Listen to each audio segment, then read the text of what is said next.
Okay, I'm just going to go through these answers for the ideal gas law questions quickly. Make sure you can just fast forward to the ones that you got wrong, because I'll put the marks in the classroom.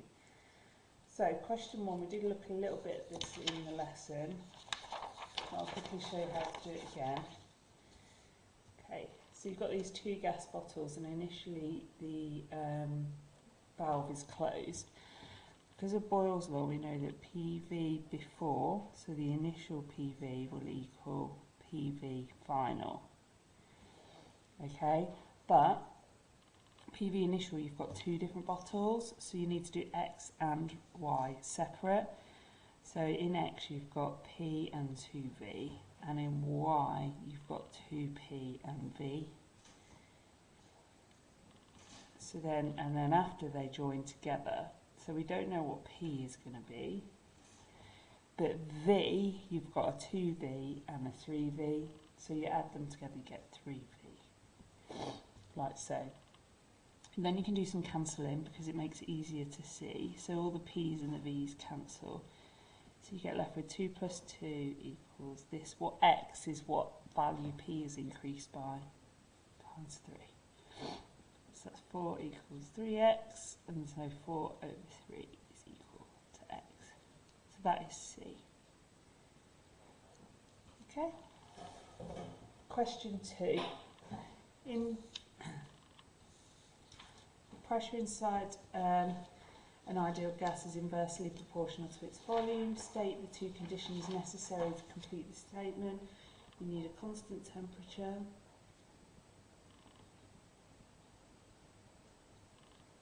and a fixed mass. Okay, for this next question you need to read it carefully because it gives you some rogue information. So let's write down the information. If you read it, it says on the previous page a volume of 0.016. So that's our first volume. Okay. Of air, well there's the first volume here. Of pressure, air pressure, so P1 is 1.0 times 10 to the 5 pascals. Okay. And at a temperature of 290 Kelvin. Okay, so they're all our first values. Okay.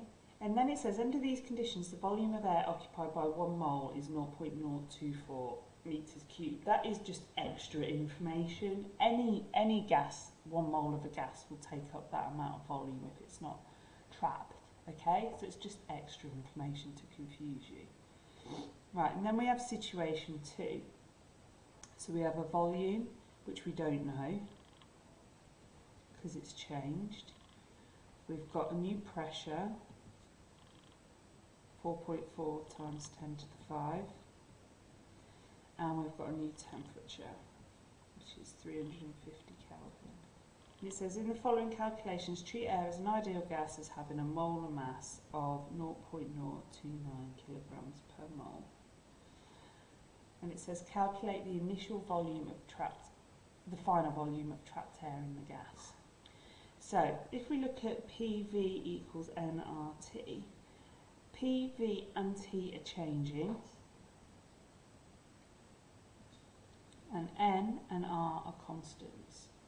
So what that means is we can say the initial conditions for PV and T, so P1V1 over T1, are equal to the secondary conditions of PV and T, so P2V2 over T2. They're equal to each other because N and R are a constant. Both of these things are equal to N and R. So then, you can then just rearrange this to find V2. So V2 will equal P1V1 T2 over T1 P2. If you can't rearrange it, just put the numbers in and then figure it out from there. So I'm just going to put my numbers in, I'm not going to write them here, but if I was in an exam I would. So let's have a go.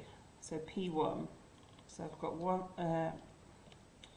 to the 5 times V1, 0.016 times T2, 350, all divided by T1, which is 290, times P2, which is 4.4 times 10 to the 5, which is all equal to 4.38871473 times 10 to the minus 3. So that's 4.4 times 10 to the minus 3 meters cubed. And then it says calculate the number of moles in the cylinder. Okay, so we're going to know our Mr. Mole equation. We've got R,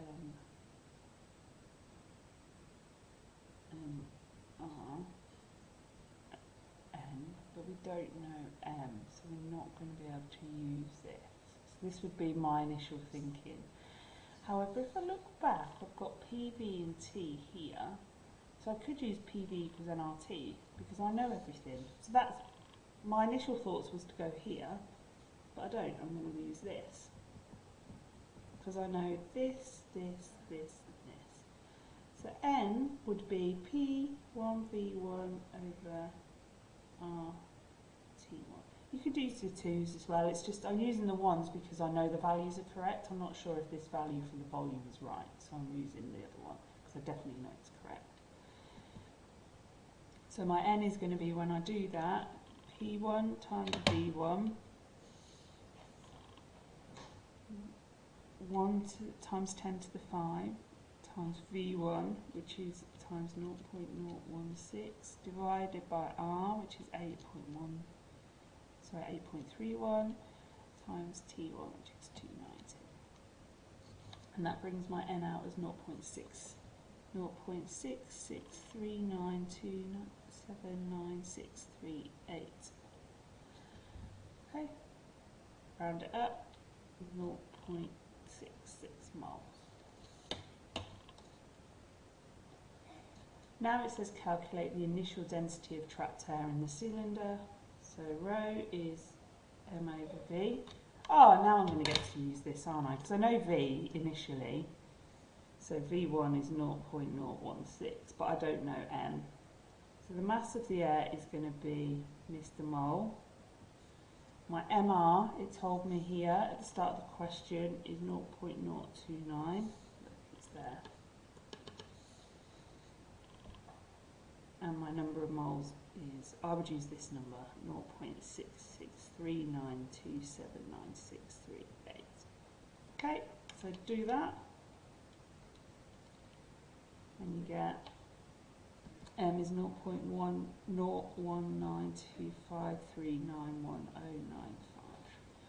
So then plug that into this, plug those numbers into this equation.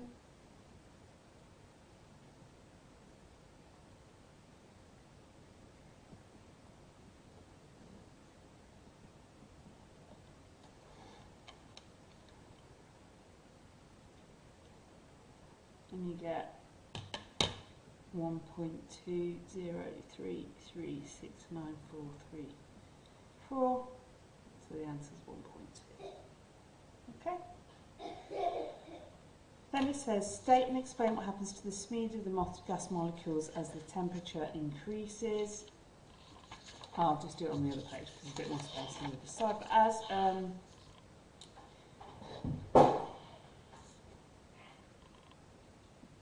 as the temperature increases, so energy is equal to 3 over 2 kT. So we haven't done this equation yet. Oh, that's what I meant to say actually, sorry. We've not done this equation yet, so actually leave number C. But basically, the answer is energy is proportional to temperature. Okay, and then energy is proportional to velocity squared. So if you increase temperature, you increase kinetic energy, which means you increase velocity squared. Okay, but we'll look at that next lesson. Right, next, figure 1 shows the cross-section of a bicycle pump with a cylindrical barrel. The piston has been pulled to the position X and the length L of the column is 18 centimetres. And the volume of the gas is 1.7 times 10 to the minus 4 metres cubed. Notice how I'm calling it V1 because it's the initial volume of the gas when the piston is in position X. Under these conditions, the trapped air is at a pressure of, so P1 is 1.01 times 10 to the 5 pascals.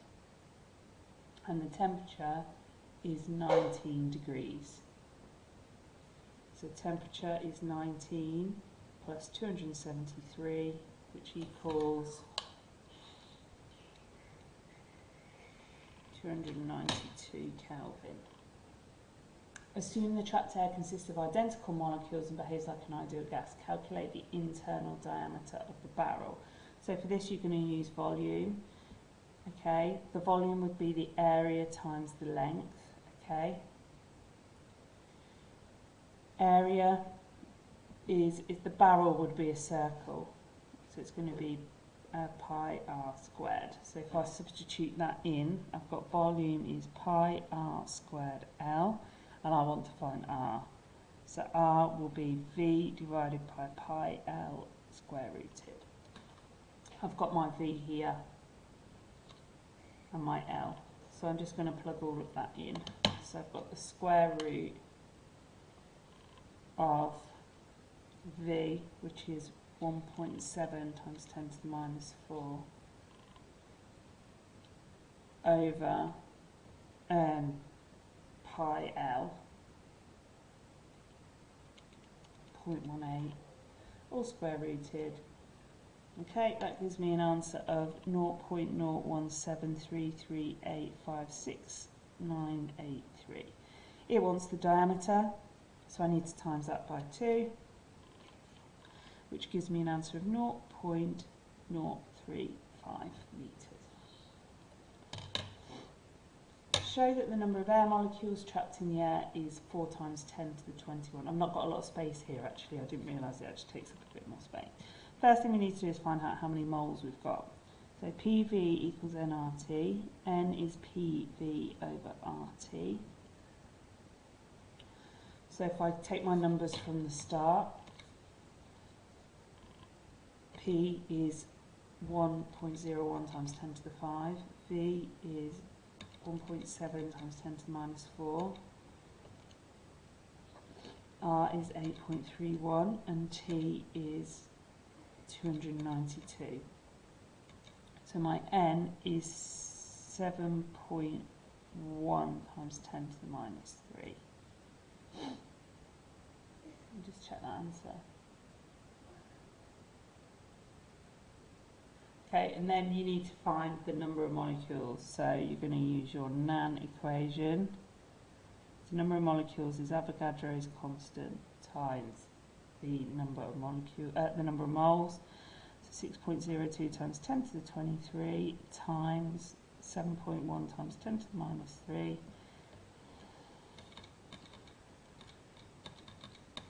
You get an answer of 4.3 times 10 to the 21 molecules. So you should get around there. It depends if you round. I've written that, but I actually haven't rounded it in my calculation. So you get about 4.3 or 4.1, I think, but they're both correct. Then it says the ratio of the total volume of the air molecules compared to the volume occupied by the air is equal to that. Calculate the volume of one air molecule. What this means is, right, normally when you have a gas, the molecules are really spaced apart. So that is the volume occupied by the column of air. How much all of the spaces and the molecules take up. The volume of the air molecules is if you sat them next to each other and took away all the gases, all the gaps between them, sorry, that's how much space they would take. Okay, so the volume of the molecules divided by the volume of the whole air column is equal to 7.0 times 10 to the minus 4. You want to find this because that'll tell you all the molecules. So you know the volume of air, it's that. Okay? So you're going to do The volume of the molecules, all the molecules, is 7 times 10 to the minus 4 times the volume that you had at the start, which is 1.7 times 10 to the minus 4. 7 to the minus 4 times 1.7 to the minus 4. Okay, and that equals 1.19 times 10 to the minus 7 meters cubed. But that's all of the molecules. So you then need to divide by n, this number that you found, to find out the size of 1. So the volume of one molecule is equal to the volume of all the molecules divided by n. So 1.19 times 10 to the minus 7 all over 4.3 times 10 to the 21.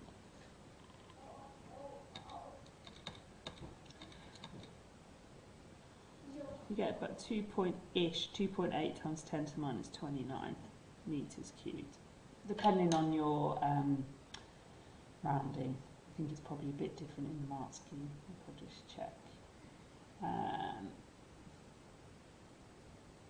Yeah, it allows 2.76 to 3. So,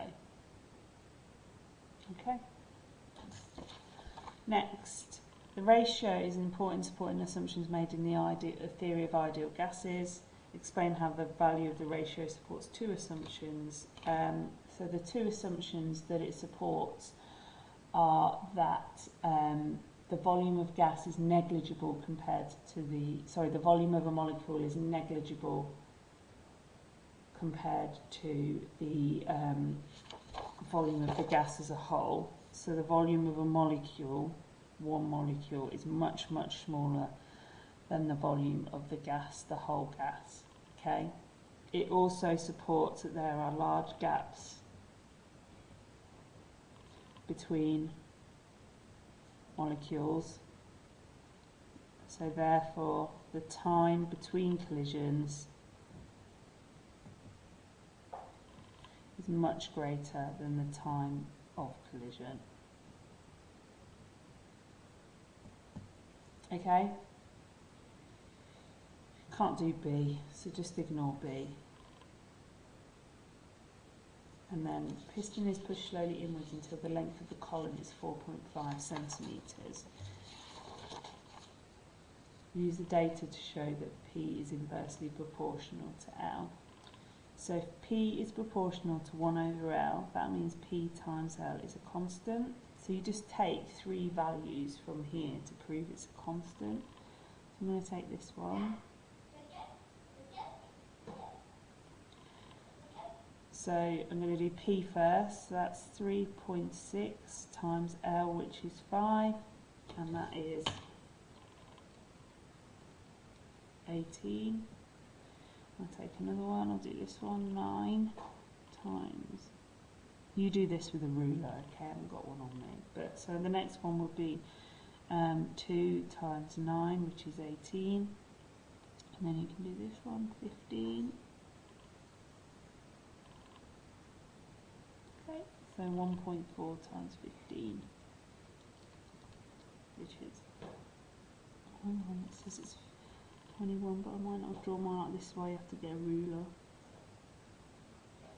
Yeah, it's 1.2, not 1.4, that's why. So 1.2 times 15, yeah, which is 18, so it's inversely proportional. Name the physical property of the gas which must remain constant for V to be inversely proportional to L. So that's to do with volume, so P and V, so it's Boyle's law, so it's temperature. Okay. Explain how the relationship between P and L can be predicted using the kinetic theory of an ideal gas. We haven't really talked about kinetic theory, but you can just talk about the fact that as you reduce L, you reduce the volume. Okay, which means that the particles are closer together.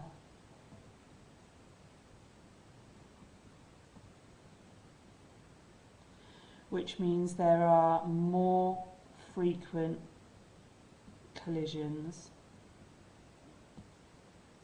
Okay, which means that that increases the pressure on the walls.